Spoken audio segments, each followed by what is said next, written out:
So good evening class. This is my second class. আচ্ছা তোরা দেখবি ফার্স্ট ক্লাসে যখন আমি গুগল ড্রাইভ লিঙ্কটা দিয়েছিলাম ওখানে কিন্তু যেই আনসার্সগুলো বা যেই কোয়েশ্চেন্সগুলো আমি ডিসকাস করেছিলাম সেগুলোর হ্যান্ড রিটেন মেটেরিয়াল ওখানে রয়েছে। তোরা হয়তো ডাউনলোড করে নিয়েছিস, সেরকমই চেষ্টা করব কিছু কিছু হ্যান্ড রিটেন মেটেরিয়াল প্রোভাইড করার। সবসময় হয়তো সম্ভব হবে না, বাট কিছু কিছু টাইম প্রোভাইড করার চেষ্টা করব। আর এইভাবেই কিন্তু তোদেরকে আনসার্সগুলো লিখতে হবে। Auditing is very easy, but কি ওই আনসার্স লেখাটা ঠিক আছে। সো আজকে এই ফার্স্ট চ্যাপ্টারের আরও যে টপিকসগুলো সেগুলোকে আমরা কভার করে নিই। ওকে, তো কিছু ভেতরকার মুখস্থ করবি না, জাস্ট যেটুকুনি নিজে বানাতে পারবি সেইটুকুনি লিখ, বিকজ মুখস্থ করা ইজ ভেরি ডিফিকাল্ট। হ্যাঁ, যেগুলো নতুন শিখছিস সেগুলোকে জানতে হবে, তাছাড়া আর কিছু দরকার নেই, জাস্ট পয়েন্টসগুলোকে রিমেম্বার। ওকে, দেখবি একটা পেজ নাম্বার 2তে দেখবি আছে factors influencing evolution and growing of auditing. কেন অডিটের এত ইম্পর্টেন্স বাড়লো? অবভিয়াসলি বুঝতে পারছিস অডিটের ইম্পর্টেন্স এত বাড়ার পিছনে কিছু কিছু ফ্যাক্টরস তো অবভিয়াসলি কাজ করেছে। সেগুলো কি? ফার্স্ট দেখবো হচ্ছে industrial revolution. Obviously industrial revolution যখন হলো, ইন্ডাস্ট্রিয়াল রেভলিউশন হওয়ার সঙ্গে সঙ্গে অর্গানাইজেশনাল স্ট্রাকচার সমস্ত কিছুর একটা বিশাল চেঞ্জ হয়ে গেল। সো যখন ইন্ডাস্ট্রিয়াল রেভলিউশন হলো, সো ওই যে চেঞ্জটাকে ইনকর্পোরেট করা বা ওই যে ডাইভার্সিফাইড সমস্ত কিছুকে একটা ভালো মতো কন্ট্রোল করা ভীষণ নেসেসারি হয়ে গেল। তখন অ্যারাইজ করলো অডিটিংয়ের নিড। বিকজ অডিটিং মানে কি? চেকিং, থরো চেকিং যে আমার অ্যাকাউন্টসটা true and fair view represent করছে কি করছে না। Clear? So first industrial revolution. Next point দেখবো যে separation of ownership and management. যেই মুহূর্তে ওনারশিপ আর ম্যানেজমেন্ট সেপারেট হয়ে গেল, ম্যানেজমেন্ট আর ওনারশিপটা সেপারেট হয়ে গেল, যারা ম্যানেজার্স তারা কি ভাবছে যে they are mere employees of the company, they are not the owners, they are the mere employees of the company. So আমি আমার এমপ্লয়ের মতো কাজ করব, টাকা নেবো, বাড়ি চলে যাব। কোম্পানির ভালো হোক না হোক সেটা আমার মাথা ব্যথা নেই। এই জিনিসটাকে অ্যাভয়েড করার জন্য অডিটিংয়ের ইম্পর্টেন্স আরও বৃদ্ধি পেল, আরও বাড়লো, এনহ্যান্স হলো। Auditing importance got enhanced due to this separation between ownership and management. Why?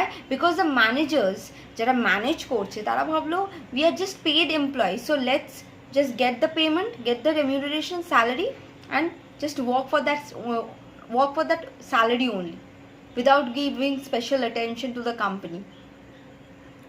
So আমার যেটা বেনিফিট হবে আমি সেটুকুনির জন্য কাজ করব। সেই ওনারশিপ আর ম্যানেজমেন্ট এই ডিভিশনটা যখন হয়ে গেল, তখন অডিটিংয়ের ইম্পর্টেন্স আরও বাড়লো। তুই চেক যে যারা ম্যানেজ করছে তারা ঠিক মতো ম্যানেজ করছে কি করছে না। ক্লিয়ার? নেক্সট দেখ regulation by the state regulation মানে কি? সেবি, কোম্পানিজ অ্যাক্ট, এই সমস্ত কিছু আস্তে আস্তে যখন শুরু হলো তখন কী হবে? অডিটিংয়ের ইম্পর্টেন্সও ধীরে ধীরে আরও বাড়বে।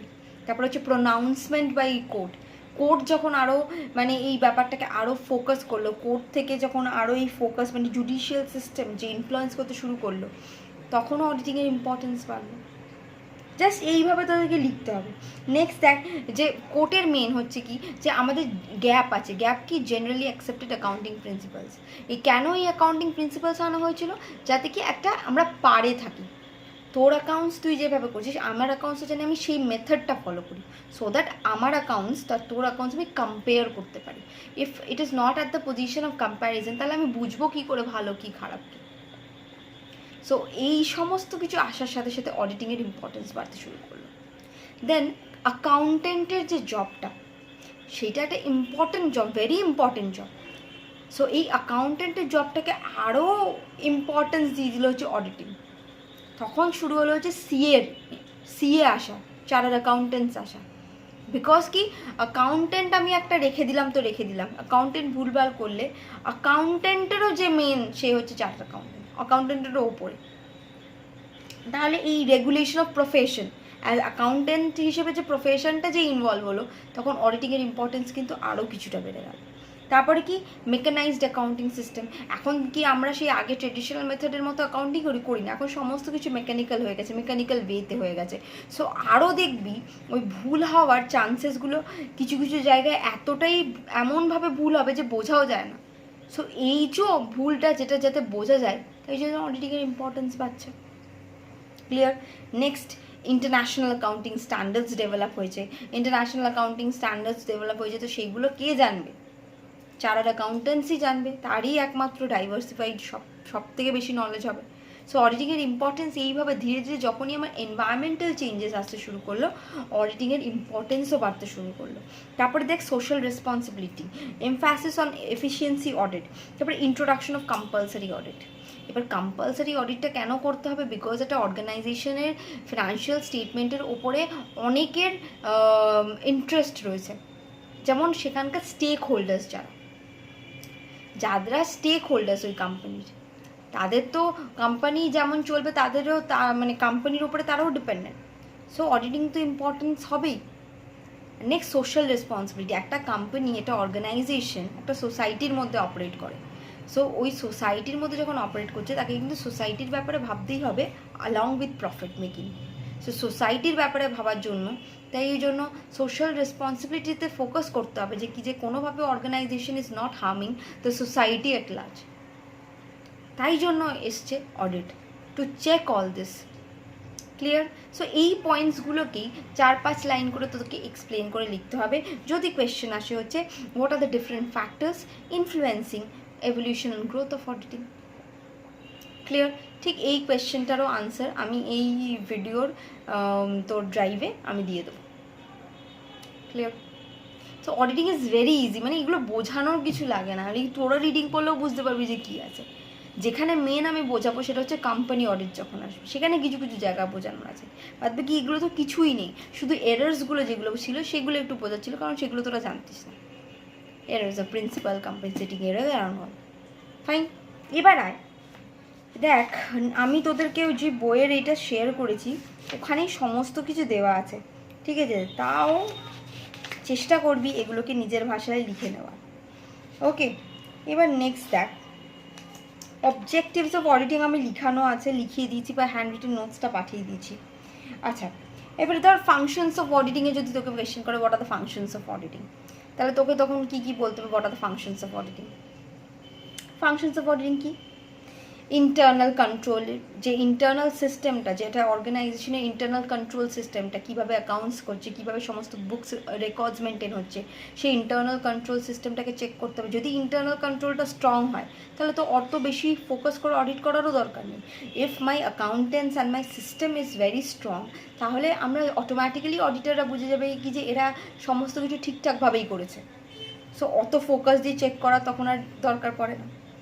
সো তাই ফার্স্টে ইন্টারনাল কন্ট্রোল সিস্টেমটাকে আগে চেক করো। যদি ওখানেই ভুল থাকে তাহলে তো আমাকে তাহলে আগে ফার্স্টে ওই জায়গা কী করে রেকটিফাই করতে হবে সেটার অ্যাডভাইস দিতে হবে।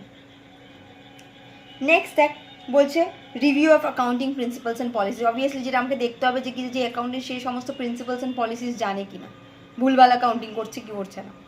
নেক্সট ডকুমেন্ট স্টেটমেন্ট, মানে সমস্ত কিছু এক্সামিন করতে হবে যে সমস্ত কিছু অন্য ডুপ্লিকেসি হয়নি তো, সমস্ত যা ডকুমেন্টস, যা অ্যাসেট শো করছে, যা লাইবিলিটি শো করছে, সমস্ত কিছুর ডকুমেন্টস ভ্যালিড তো, সেগুলোকে দেখতে হবে। What is my revenue expenditure, সেই সমস্ত কিছুকে আমাকে ফোকাসে রাখতে হবে। নেক্সট দেখ বলছে verification of transactions. Obviously verifications of transactions করতে হবে। ভেরিফিকেশন অফ ট্রানজ্যাকশনস, কী কী ট্রানজ্যাকশনস হয়েছে, একটা কোম্পানি কী কী ট্রানজ্যাকশনস করেছে থ্রু আউট দ্য পিরিয়ড, সেগুলো আমাকে দেখতে হবে। Next, the collection of proper information and documents. Proper information and documents not only through the internal source but also from the external source. That I am just looking at the points and আমি কিন্তু বলতে থাকছি। ঠিক এইভাবেই তোদেরকেও পয়েন্টসগুলোকে মাথায় রেখে যে ভেতরের মেটেরিয়ালটা নিজেকে বানাতে হবে। তা বলে কি ওখানে একটা গান বসিয়ে দিলাম সেরকম না, ভেতরের মেটেরিয়ালটা বানানো মানে সলিড বানানো। যেটা আমি জানি যে এই collection of proper information and document মানে কি, আমার প্রপার ইনফরমেশন অ্যান্ড ডকুমেন্ট শুধুমাত্র যে আমি কোম্পানির ভেতর থেকে পারবো তা নয়, আমি শুধু ইন্টারনাল সোর্সের উপর রিলাই করে হবে না, because I am an auditor, I am an chartered accountant, আমাকে সব দিক দেখতে হবে, আমি এক্সটার্নাল সোর্সের উপরেও ডিপেন্ড করবো। Next, giving advice. অবভিয়াসলি অডিটারের কাজ হচ্ছে অ্যাকাউন্টস ঠিক করে দেওয়া নয়, অডিটারের কাজ হচ্ছে অ্যাডভাইস করা যে এই এই জায়গাগুলোকে ঠিক করতে হবে। Last, submission of report.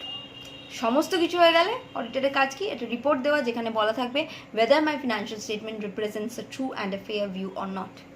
তাহলে what are the functions or what are the functions of auditing, বা অডিটারের কী কী ফাংশন হতে পারে, verification of transaction, verification of policies and principles, তারপরে কি গিভিং অ্যাডভাইস, তারপরে হচ্ছে সমস্ত ইনফরমেশন কালেক্ট করা, ডকুমেন্টস কালেক্ট করা, ট্রানজাকশন চেক করা, ইন্টারনাল কন্ট্রোল সিস্টেমকে চেক করা। ক্লিয়ার? আর ফাইনালি আমার কি অডিটরের কাজ হচ্ছে, একটা রিপোর্ট দেবো। ক্লিয়ার? এই দুটো আনসারও আমি এই ড্রাইভের সঙ্গে অ্যাটাচ করে দেবো।